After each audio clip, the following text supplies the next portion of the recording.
మీ business ఏదైనా మీ ఊర్లో promotion చేయాలంటే అది సుమన్ టీవీతోనే సాధ్యం. ఇప్పుడే సంప్రదించండి.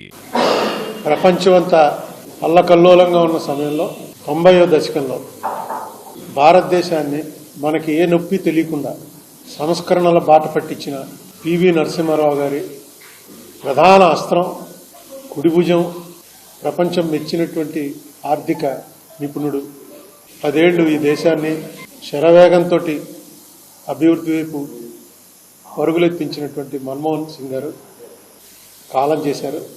సుదీర్ఘమైన సంతృప్తికరమైన జీవితాన్ని గడిపినటువంటి వ్యక్తిగా శత్రువుల చేత కూడా ఒక్క మాట అనటానికి అవకాశం ఇవ్వనటువంటి వ్యక్తిగా, రాజకీయాల్లో ఉన్నవాడు ఎవరన్నా సరే యాక్టివ్ రాజకీయాల్లో ఉంటూ ఎలా ప్రవర్తిస్తే దేశానికి మంచిది, తనకి మంచిది, తనున్న పార్టీకి మంచిది అనేటువంటి ఒక ఉదాహరణగా నిలిచిపోయినటువంటి వ్యక్తి మన్మోహన్ సింగ్ గారికి నివాళులర్పిస్తున్నాను. ఆయనతో పాటు ఆయన ప్రధానమంత్రిగా ఉన్న 10 సంవత్సరాలు నేను లోక్సభ సభ్యుడిగా ఉండటం, మన తెలుగు రాష్ట్రాల్లో చూడగానే పేరు పెట్టి పిలవగలిగినంత సన్నిహిత్యంగా మెలగగలగటం నా అదృష్టం. ఎంత సమర్థవంతంగా ఆయన సంస్కరణల్ని అమల్లోకి తగలిగాడంటే మీకు ఒక్క ఉదాహరణ అనేక సార్లు నేను చెప్పాను, మళ్ళీ చెప్తున్నాను. సరిగ్గా 90వ దశకంలో యుఎస్ఎస్ఆర్ అని మనం పిలుచుకునేటువంటి యునైటెడ్ సోవియట్ సోషలిస్ట్ రిపబ్లిక్ ఒక పవర్ సెంటర్. అది అమెరికా ఒక పవర్ సెంటర్ అయితే రష్యా, యుఎస్ఎస్ఆర్ ఒక పవర్ సెంటర్. మన మిత్ర దేశం. మనం కష్టాల్లో ఉన్నప్పుడు మనకి అండగా నిలబడినటువంటి దేశం. అటువంటి దేశం సంస్కరణలు పెట్టక తప్పని పరిస్థితుల్లో ఏ విధంగా ఎంతటి పతనానికి వెళ్ళిపోయిందంటే, ఇది నేను కూడా మ్యాగజైన్స్, ఆ రోజుల్లో మ్యాగజైన్స్లో పతాక శీర్షికల్లో వచ్చిన స్టోరీ. రష్యాలో ఒక ఆవిడ వెళ్ళి ఒక మీట్ స్టోర్స్లో, అంటే మాంసపు దుకాణంలో మాంసం కొనుక్కుని వచ్చి ఇంటికి వచ్చి దాన్ని కడుక్కుని కోసుకుని వండుకుంటారు. కోసి చూస్తుంటే దాంట్లో ఒక చిన్న లోహపు ముక్క కనబడింది ఆవిడ కొనుక్కొచ్చిన మాంసంలో. ఏంటి లోహం వచ్చిందేంటి ఇందులో అని చెప్పి ఆవిడ పట్టుకెళ్లి అధికారులకు కంప్లైంట్ చేసింది.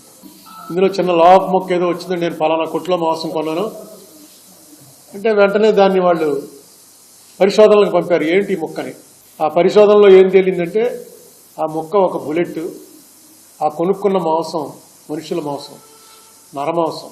ఏవో దేశాల్లో ఎక్కడో చచ్చిపోయినటువంటి శవాల్ని దాన్ని అంతా కూడా మామూలు మాంసం కింద తయారు చేసి ప్లాస్టిక్ సంచుల్లో దాన్ని పూర్తిగా శుద్ధిపరిచినట్టుగా రష్యాకి అమ్మేస్తే చవకగా వచ్చింది కాబట్టి రష్యా వాళ్ళు కొనుక్కుని అది తినే పరిస్థితిలోకి వచ్చేసింది రష్యా.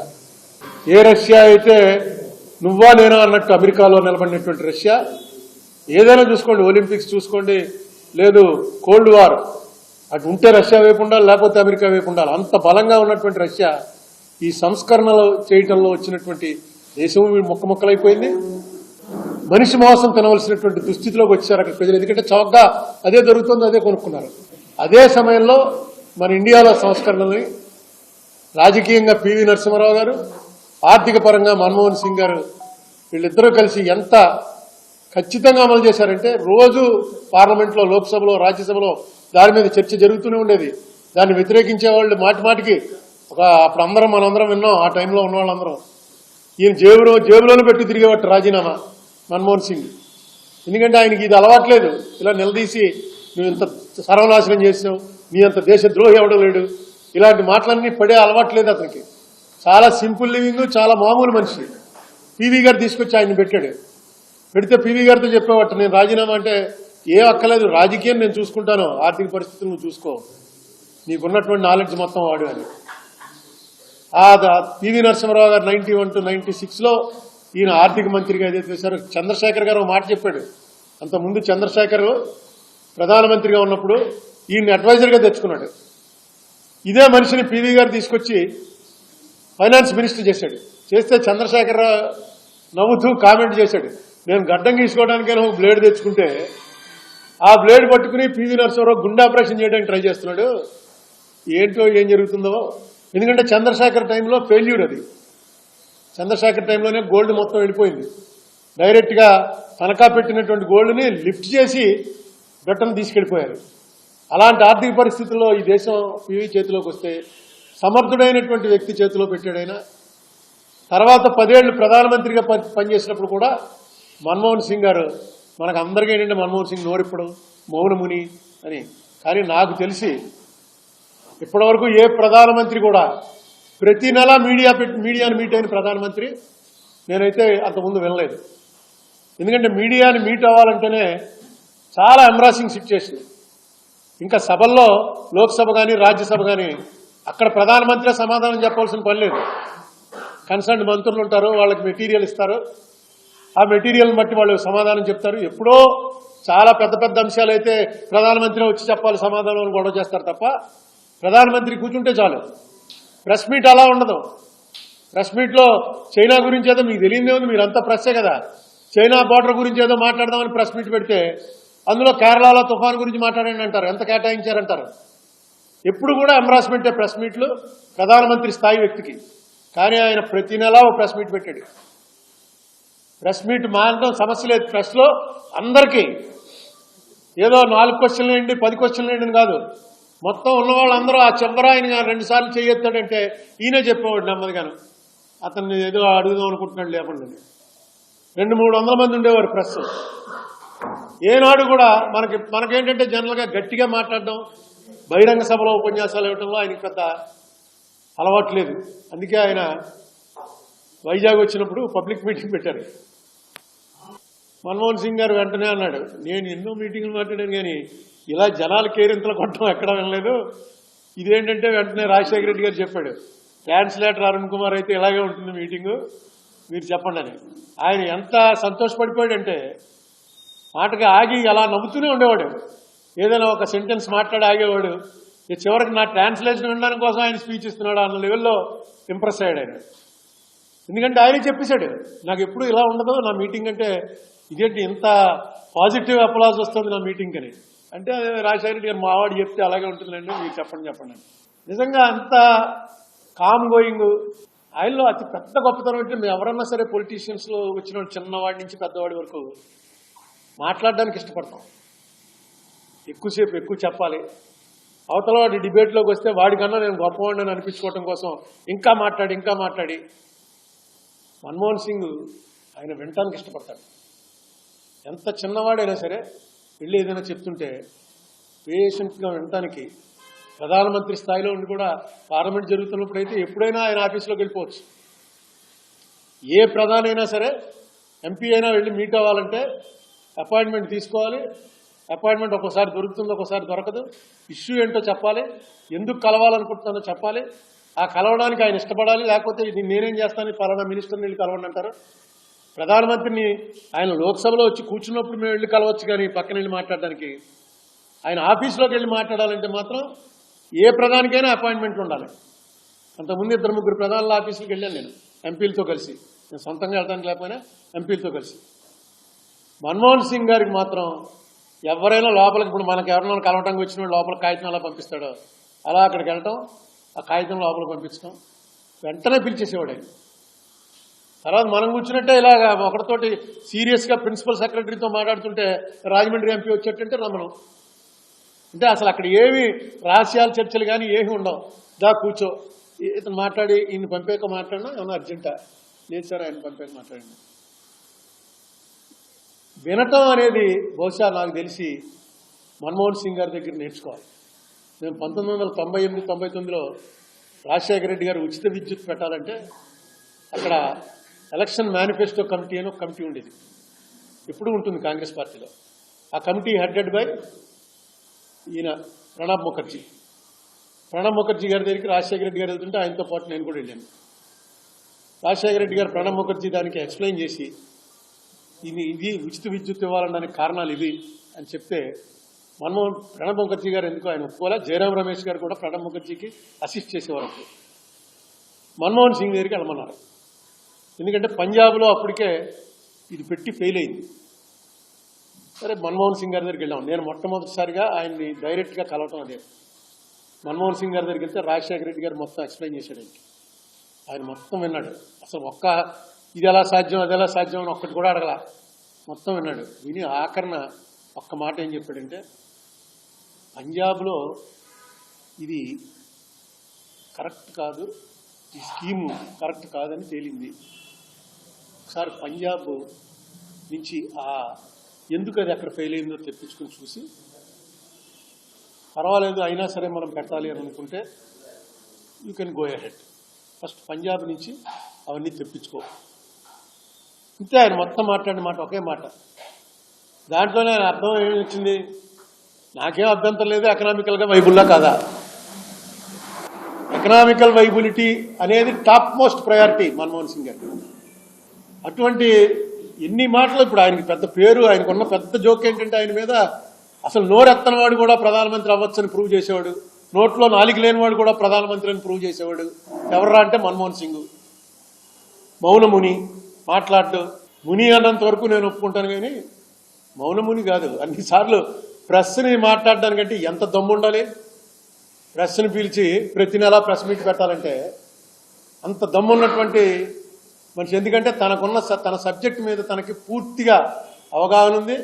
పూర్తిగా ఎక్స్ప్లెయిన్ చేయడానికి ఆయన ప్రొఫెసర్గా పనిచేశాడు. ప్రొఫెసర్గా పనిచేసి వచ్చినటువంటి వ్యక్తి. స్టూడెంట్స్కి ఎలా చెప్పాలో ఆయనకి తెలుసు. మీడియా అనేటప్పటికి డెఫినెట్గా చదువుకున్న వాళ్ళు వస్తారు, ఏం క్వశ్చన్ వేయాలో ప్రిపేర్ అయ్యి వస్తారు. అందుకని సభల్లో మాట్లాడటం కన్నా మీడియాతో మాట్లాడడం అనేది ఒక పెద్ద ఎక్స్పర్టైజ్. అది దాంట్లో ఆయన హీ హాస్ ప్రూవ్డ్. ఎందుకంటే మెరిట్ ఉన్నవాడు ఎడ్యుకేటెడ్ అండ్ లిటరేట్ క్రౌడ్ దగ్గర ఎక్కువ అట్రాక్ట్ అవుతాడు. బహిరంగ సభలో మన జనాన్ని మనం తెచ్చుకుని మనం చప్పట్లో ఏళ్ళలో కొట్టించుకోవటం ఇవన్నీ పొలిటీషియన్లు అందరం చేసే పనే. కానీ ఆయన ఒక టోటల్లీ డిఫరెంట్ పొలిటీషియన్. నాకు అనిపిస్తుంది రాజీవ్ గాంధీ చచ్చిపోయి పెద్ద క్రైసిస్ వచ్చినప్పుడు ఆ క్రైసిస్లో కాంగ్రెస్ పార్టీ ఆటోమేటిక్గా పివి నరసింహరావుని తీసుకొచ్చి ఏఐసిసి ప్రెసిడెంట్ చేశారు. అంటే కాబోయే ప్రధానమంత్రి పివి నరసింహరావుని తీసుకొచ్చి చేశారు. అప్పటికేమీ కాంగ్రెస్ పార్టీ గెలుస్తుంది అనేటువంటి నమ్మకంలో ఉన్నది కాదు. ఒకవేళ గెలిస్తే మా క్యాండిడేట్ పివి నరసింహరావు. అంతకు 10 రోజుల ముందు పివి నరసింహరావు గారు నేను వెళ్ళిపోతున్నాను అని సామాను సర్దుకుని మీతోటే చెప్పాడు మీడియాతోటి.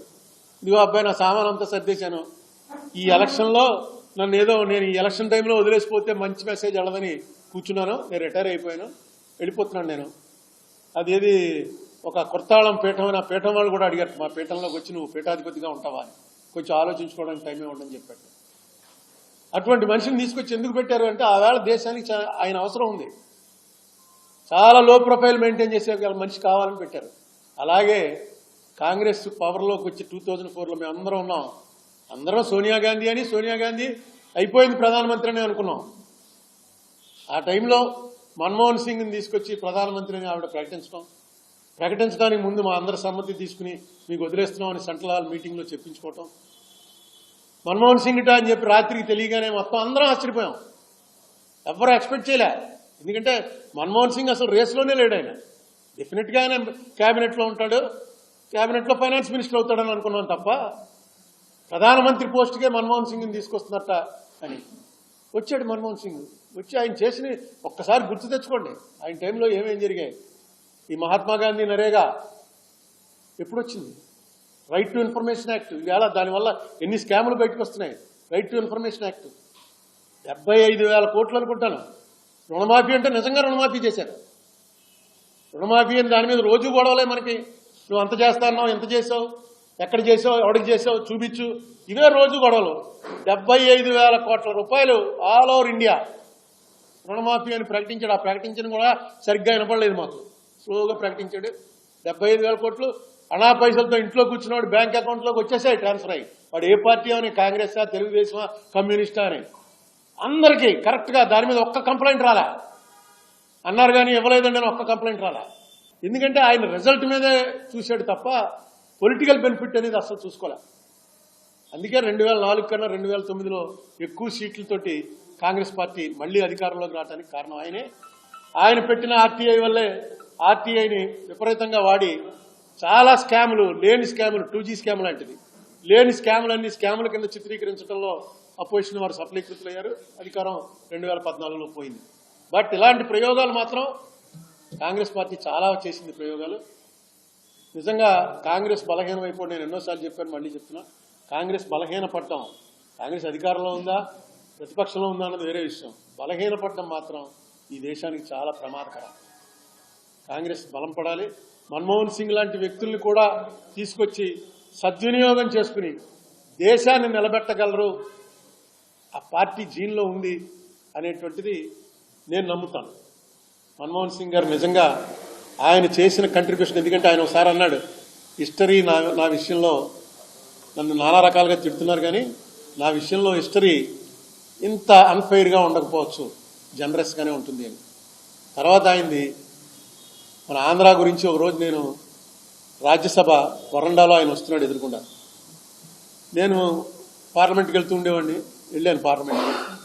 ఇలా రాజ్యసభ వరండాలో ఆయన వస్తుంటే చూసి నమస్కారం పెట్టి, సార్ ఆంధ్రప్రదేశ్ గురించి ఎవ్వడం మాట్లాడలేదు, లోక్సభలో మాట్లాడడానికి కాంగ్రెస్ పార్టీ వాడు ఎవడు లేడు, రాజ్యసభలో మీరు ఎవరో మాట్లాడాలండి, మీరే కదా చేసింది, చాలా నెగిటివ్ అయింది, ఏం మాట్లాడాలో కాగితం మీద రాసి అని వెళ్ళిపోయాడు లోపలికి వెళ్ళినవరుగా మమ్మల్ని.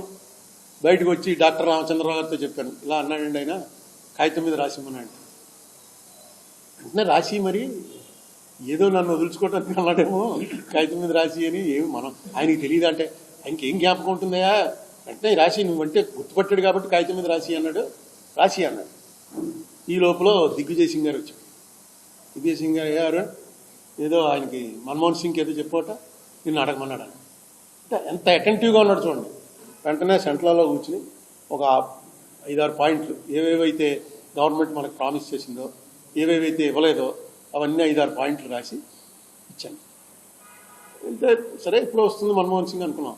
సడన్గా టీవీలో మన్మోహన్ సింగ్ గారు ఇక్కడ రాజ్యసభ లైవ్ వస్తుంది కదా, సెంట్రల్లో పెడతారు లోక్సభ లైవ్ రాజ్యసభ లైవ్ అని. అరే ఈయన మాట్లాడేస్తున్నాడండి అని మాట్లాడేస్తున్నాడు. దగ్గరికి వెళ్ళి ఆ టీవీ దగ్గరికి వెళ్ళి వింటే మొత్తం నేను చెప్పినవన్నీ చెప్పేశాడు. ఉదాహరణ తర్వాత ఒకటి చెప్పి కాగితం చూసుకోలే. అంటే అలా చూసి ఒకసారి అనేటోడికి ఆయనకు అర్థమైపోయింది, జ్ఞాపకం వచ్చింది. Pin drop silence. Manmohan Singh గారు మళ్ళీ లేచి నిలబడ్డాడు అంటే మొత్తం ఏ సభ అన్నా సరే, రాజ్యసభ అని, లోక్సభ అని, అధికారం అని, ప్రతిపక్షం అని, పిన్ డ్రాప్ సైలెన్స్లో అంటారు. మ్యాటర్ లేకపోతే మాట్లాడ్డా సార్ క్లియర్గా చెప్పవలసింది చెప్పాడు ఆన్ రికార్డు. తర్వాతే యూనియన్ గవర్నమెంట్ వాళ్ళు, మోడీ గారి గవర్నమెంట్ కమిటీ వేసింది. ఇది బహుశా 16లోనో 17లోనో అనుకుంటా. నేను అనుకున్నాను అసలు ఇంత ఒక్కసారి చూస్తే చెప్పగలిగినటువంటి శక్తి. వెంటనే మళ్ళీ ఎక్కువ లేట్ కూడా లేదు. ఆ వేళ ఆయన స్పీచ్ ఉందో లేకపోతే ఆయన కనుక ఇలా చేయొత్తాడంటే ఇమీడియట్గా సభ అంతా ఆగుతుంది, ఆయన ఇమ్మంటారు, లేచి మీరు చెప్పండి సార్ అంటారు.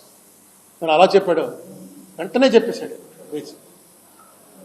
నాకు ఇటువంటి ఇంకో మాట మనం అందరం విన్నాం టీవీలో, రాత్రి మళ్ళీ విన్నాను, నేను విని నోట్ చేసుకున్నాను. ఏం మాట్లాడతాడండి అసలు మన్మోహన్ సింగ్ గారు, చప్పగా ఉంటుంది అంటే గట్టిగా నాలా కేకలేయలేడు, లేకపోతే మోడీ గారిలాగా ఆ రిథమిక్గా స్పీచ్ ఇవ్వలేడు. కానీ దీని మీద వచ్చినప్పుడు డిమానిటైజేషన్ మీద ఆయన ఒక్క 5 నిమిషాలు కూడా మాట్లాడలే. ఏమన్నాడు ఆయన ఎండింగ్, ఏమన్నాడు, this is a monumental disorder. Monumental disorder, ఇంకా అంతకన్నా పెద్ద పదం ఉండదు. Organised loot. Demonetisation is an organised loot, legalised blunder. ఒక 2% జీడిపి పడిపోతుంది దీనివల్ల. అంటే నేను కొంచెం తక్కువ లెక్కేస్తున్నాను, మినిమం 2% జీడిపి డౌన్ అయి తీరుతుంది మీరు చేసిన ఈ చర్య వల్ల అని చెప్పి ఆవేళ చెప్పాడు. 2.2% పడిందని తర్వాత ఎకనామిక్ సర్వే బుక్లో వచ్చింది. వీళ్ళు చేసిన డిమానిటైజేషన్ వల్ల ఇమీడియట్గా మన జీడిపి 7% గ్రోత్లో ఉన్నది 5% గ్రోత్లోకి వచ్చింది.